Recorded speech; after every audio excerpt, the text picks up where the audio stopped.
मेरा नाम अयान है। मैं मुंबई के महिम इलाके के एक पुराने चौल में रहता हूँ। ये कहानी मेरे लिए अब तक का दर्द और हैरानी का सबब बनी हुई है। आज मैं आपको उस राज और अंधेरे भरी घटनाएं बताना चाहता हूँ जो कि हमारे चौल में शुरू हुई। इन सब चीजों को हम सब ने महसूस किया है। इन सब की वजह से हमने हमारे परिवार और हमारे रहमान चाचा का हाल बदल गया। सबसे बड़ी बात, कहानी के अंत में हमारे पिताजी का हमसे जुदा होना सबसे बड़ा दुख बनकर रह गया। खैर, मैं कहानी बताता हूँ। मेरा घर एक पुराने चौल में था जिसका डिजाइन और इमारत आज भी पुरानी यादों को ताज़ा करता है। चौल के सभी कमरे एक दूसरे के करीब थे और हम सब एक परिवार जैसे रहते थे। रोजाना इस चौल में एक ही तरह की जिंदगी चलती रहती थी। सुबह से शाम तक बच्चों की हंसी, खेल, बुजुर्गों की कहानियां और इन सब के बीच प्यार और अपनापन होता। लेकिन दोस्तों, एक दिन एक ऐसी घटना शुरू हुई जो हम सबके लिए अंधेरे का सबब बन गई। दोस्तों, हमारे चौल के बाहर बिल्कुल मेरे घर के सामने एक अंकल रहते थे जिनके नाम से सब वाकिफ थे, रहमान चाचा। रहमान चाचा के बारे में कहते हैं कि वो बहुत अरसे से झाड़ फूक, पुराने रिवाज के तहत भूत प्रेत और बुरी नजर दूर करने के लिए जाने जाते थे। वो अक्सर इन्हीं सब चीजों में मशगूल रहते थे। वो अक्सर अपने पुराने तरीकों और रिवाज को याद करते हुए पुरानी किताबें और छोटे मोटे तावीज अपने पास रखते थे। और तो और उनकी ये आदत हमें बचपन से ही देखने को मिली थी। लेकिन चौल के बच्चे उनकी बातों पर हंसते, वहीं बुजुर्ग लोग उनकी बातों को इज्जत से सुनते और यकीन भी करते थे। रहमान चाचा के दिल में हमेशा एक अजीब सा जुनून रहता था जो कि उन्हें अलग कर देता था। वो अक्सर चुपचाप किस्से सुनाते और हमेशा कहते कि बेटा, इस दुनिया में कुछ ऐसी ताकत है जो कि हमारी समझ से परे होती है, हमें उनसे बच के रहना चाहिए। लेकिन क्या करते, हम में से किसी ने भी उनकी बातों को ज्यादा गहराई से नहीं लिया। एक दिन की बात है, रहमान चाचा ने हम सबके सामने एक ऐसा राज खोल दिया जिसने हमें हिलाकर रख दिया। उन्होंने हमें बताया कि उन्होंने कब्रिस्तान जाने का फैसला किया है क्योंकि उन्हें वहां से एक ऐसा तरीका मिला जिससे वो जिन, ऐसी शक्तियां जो दिखाई नहीं देती, उनको कब्जा कर सकते हैं। उनके हिसाब से कब्रिस्तान के कोने में उन्हें कुछ पुराने तरीके और मंत्र मिले। इस पर उनका विश्वास था कि वो जिन्न को कंट्रोल में ले आएंगे। और तो रहमान चाचा ने उस दिन से ही अपने रोजाना के झाड़ फूक के तरीके बदल दिए। उन्होंने कब्रिस्तान से वापस आकर अपने तावीज, मंत्रा और दुआएं निकालना शुरू कर दिया। पहले पहले तो हमें ये लगा कि शायद ये उनका नया अंदाज है, पर धीरे धीरे महसूस होने लगा कि शायद कुछ तो गलत हो रहा है। क्योंकि उस दिन के बाद से हमारे चौल में अजीब घटनाएं होना शुरू हो गई।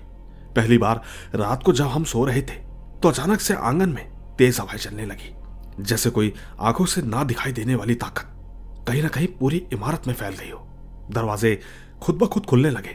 कई बार तो छत पर ऐसा शोर होता कि जैसे कोई दौड़ रहा हो। एक रात की बात है, मैं चुपचाप अपने कमरे में सो रहा था। उसी वक्त मुझे लगा कि कोई नजर मेरी ओर देख रही है। ठीक एक अंधेरे कोने से मुझे कुछ ऐसा महसूस हुआ जो कि मेरे दिल को छू गया। मैं नींद से जाग गया। देखा कि मेरे कमरे में कुछ ऐसा अंधेरा छा गया जो कि इससे पहले कभी नहीं देखा था। उस रात मैंने डर से भरपूर दुआएं पढ़ी, लेकिन ऐसा लगता कि वो ताकत इतनी गहरी है कि हमारी हर कोशिश बेकार हो रही थी। उसी वक्त हल्के हल्के रोने की आवाज आने लगी जो कि रात के सन्नाटे में गूंजती रही। कभी कभी आंगन में आग लगने का एहसास होता, जैसे किसी ने अंधेरे का डंका बजा दिया हो। ये सब घटनाएं ऐसे हो रही थी जैसे कि चौल के हर कोने में डर का माहौल हो गया हो। लोग रात को सो नहीं पा रहे थे। उनके चेहरों पर एक अजीब सी उलझन और परेशानियों के निशान दिखने लगे।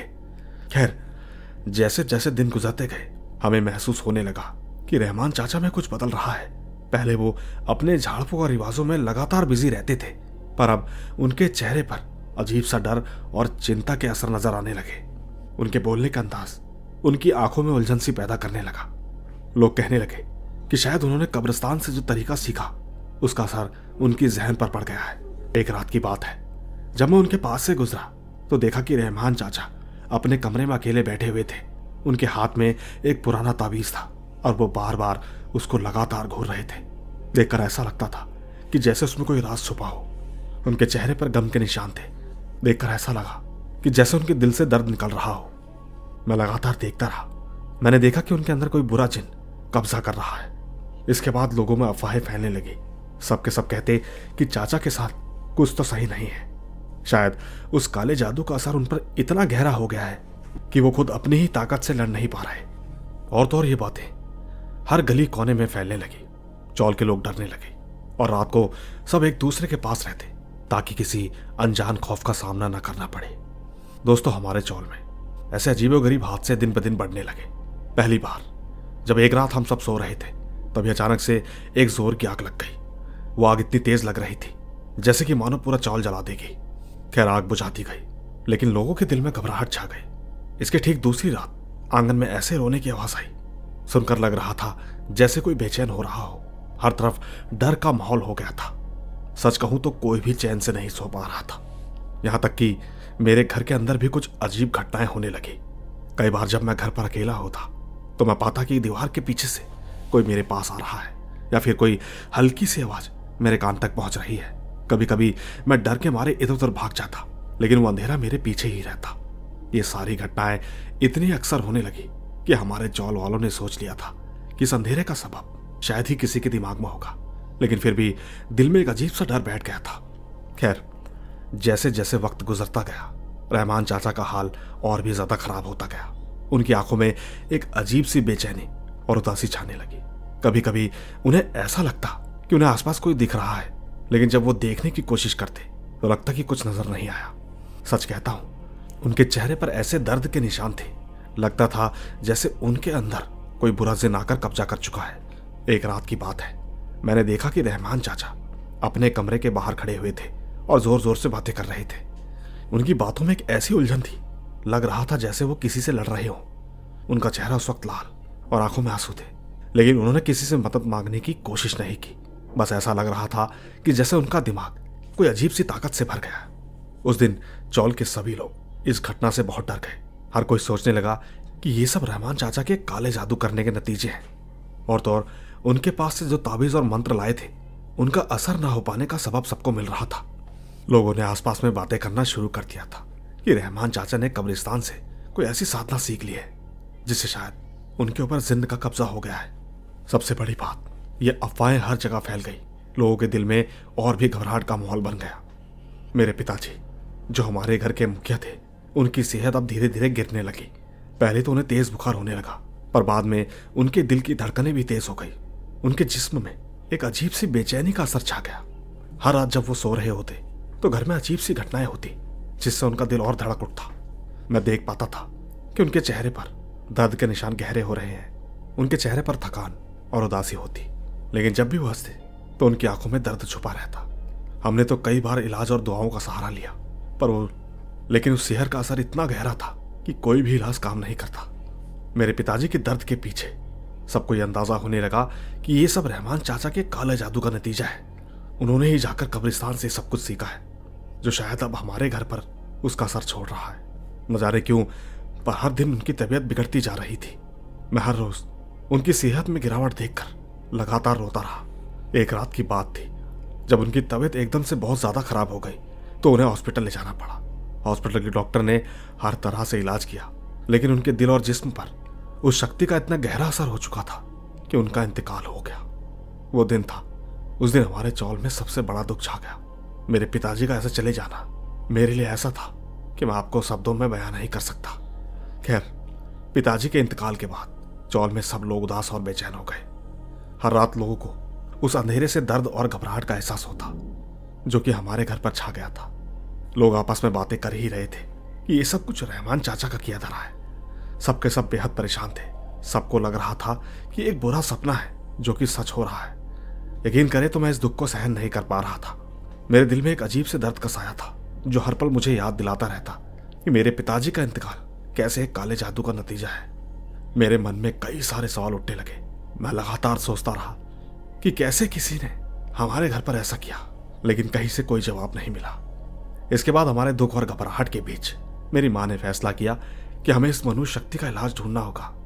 हम सब ने मिलकर फैसला किया कि हम सबके सब मिलकर एक ईमानदार मौलवी से मदद लेंगे। नतीजा ये था कि सबके सब अगर एक साथ दुआ और ताबीज का सहारा लें तो शायद इन शक्तियों से छुटकारा मिल सकता है। हमने अपने गांव के सभी लोगों को बुलाया और सब ने मिलकर एक साथ गैदरिंग की।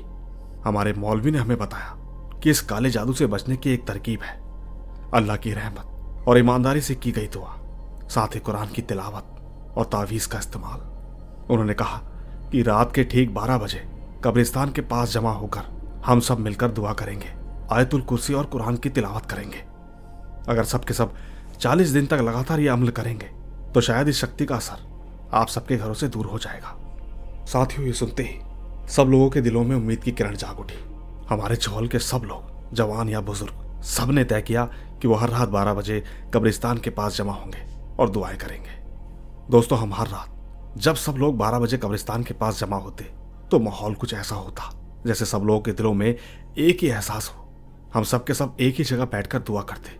हर रात हम अपने दिल से अल्लाह से माफी और मदद मांगते, जिसके बाद लोगों के चेहरों पर थोड़ी बहुत उम्मीद नजर आने लगी। एक रात जब हवा में ठंडक थी और चांद की रोशनी कब्रिस्तान के ऊपर हल्की सी पड़ रही थी, तब सब लोगों के दिलों में एक अजीब सा सुकून का एहसास हुआ। लोग आपस में बातें करते, एक दूसरे को तसल्ली देते और कहते कि इंशाअल्लाह 40 दिन के बाद सब कुछ ठीक हो जाएगा। सबके दिलों में बस इतनी ही उम्मीद थी कि हम इस काले जादू से छुटकारा पा लेंगे। दिन गुजरते गए, रात की इबादत चलती रही और 40 दिन का अमल लगातार जारी रहा। हर रात सबके दिलों में एक ही ख्वाहिश होती कि इस मनुष्यत की ताकत हमारे घर से दूर हो जाए। कभी कभी तो ऐसा महसूस होता कि शायद हमारी दुआओं में कोई तो कमी हो रही है, पर फिर भी हमारा डर, क्योंकि अभी तक हमारा डर पूरी तरह से मिट नहीं पा रहा। साथ के साथ मौलवी जी ने हमें हर दिन नई दुआएं सिखाई। उन्होंने हमसे हमेशा कहा कि अल्लाह पर पूरा भरोसा रखो, दुआ और तावीज़ ही तुम्हारा असली सहारा है। वाकई उनकी बातों में एक विश्वास था। उनके शब्द सभी को तसल्ली दे रहे थे। दोस्तों, 40 दिन के अमल के बाद धीरे धीरे रहमान चाचा की तबीयत में सुधार आ गया। कहीं ना कहीं उनके अंदर का खुद का मनोबल बढ़ने लगा। उनकी आंखों में एक नई चमक आई। उन्हें देखकर लगने लगा था कि जैसे उस अंधेरे से कुछ दर्द और थकान उनकी दूर हो गई। उन्होंने हम सबसे कहा कि मुझे लगता है अल्लाह ने हमारी दुआओं का जवाब देना शुरू कर दिया है। शायद ये सिहर अब हमारे घर से दूर हो रही है। सभी लोगों के चेहरे पर मुस्कान वापस आने लगी, लेकिन दुख का वो निशान कभी कभी हमें ये याद दिला देता है कि कैसे हमारे परिवार को इतना बड़ा नुकसान सहना पड़ा। दोस्तों, मेरे दिल में हमेशा वो दर्द रहता है, पर अब मैं ये भी समझने लगा था कि ईमान और दुआ के सहारे से ही हम अंधेरे से लड़ सकते हैं। दोस्तों, मैं हर रोज रात को सोचता था कि काश मेरे पिताजी के दर्द का इलाज हो जाता, काश मैं उनके साथ और वक्त बिता पाता, लेकिन अल्लाह की मर्जी के आगे हमारी एक नहीं चलती। अपने ईमान और दुआओं के सहारे ही सहन करना होगा। दोस्तों, इन सब चीज़ों के बाद आज भी जब मैं अपनी ज़िंदगी में पीछे मुड़कर देखता हूँ तो सच में वो दिन याद आते हैं। यूँ समझिए कि मेरे दिल में दुख और गम के साए अभी भी रहते हैं, लेकिन साथ में मैं ये भी जान चुका हूँ कि ज़िंदगी में ईमान और दुआ का कितना बड़ा महत्व है। दोस्तों, रहमान चाचा की कहानी और हमारे चौल में उन दिनों के हादसे, ये सब कुछ बस एक सीख बनकर रह गया है। वो सारी घटनाएं जो हमारे चौल में हुई थी, उन्होंने हम सबको बदल कर रख दिया है। हर रात जब हम 12 बजे कब्रिस्तान के पास जमा होते थे, वो जगह एक तरह से मिसाल बन गई। दोस्तों, सच कहता हूँ, मैं आज भी जब उस 40 दिन की मेहनत याद करता हूँ, आप यकीन भी नहीं करोगे, मेरे आंखों से आंसू गिर जाते हैं। बस अंत में इतना ही कहना चाहूँगा कि हमारी ज़िंदगी में उस अंधेरे ने बहुत दर्द दिया, लेकिन कहीं ना कहीं मुझे ये भी सिखाया कि इंसान कितना मजबूत होता है जब उसके पास ईमान और दुआ होती है। बिना पिताजी की ज़िंदगी जीना आसान नहीं, लेकिन मैं जान चुका हूँ कि उनकी यादें हमेशा मेरे साथ रहेंगी। सच कहूँ तो आज भी जब मैं चौल की गलियों में घूमता हूँ तो अक्सर मुझे हर कोने और दीवारों से वो दिन याद आते हैं। पर मैं शुक्रगुजार हूँ ऊपर वाले का, क्योंकि उसी ने हमें इससे मुक्ति दिलाई। आखिर में मैं बस आपको यही कहना चाहता हूँ कि कभी भी आपको अगर ये लगता है कि आपके आसपास कोई बुरा असर या कोई अजीब सी शक्ति है, एकदम जीवन में अंधेरा छा रहा है, तो तुरंत अपने दिल को शांत रखें और दुआ में लग जाए। अपने आसपास के लोगों का सहारा लीजिए और अपने दिल के ईमान को कभी कम ना होने दीजिए। हालांकि मेरी जिंदगी के वो दिन जिस समय हमारे घर पर अंधेरा छा गया था, मेरे लिए ये सब यादों का एक दर्द बनकर रह गए। क्या बताऊं आपको, दुखों ने मुझे आज मजबूत बना दिया है। दोस्तों, मेरी ये कहानी नहीं है, ये मेरी जिंदगी की एक घटना है। धन्यवाद।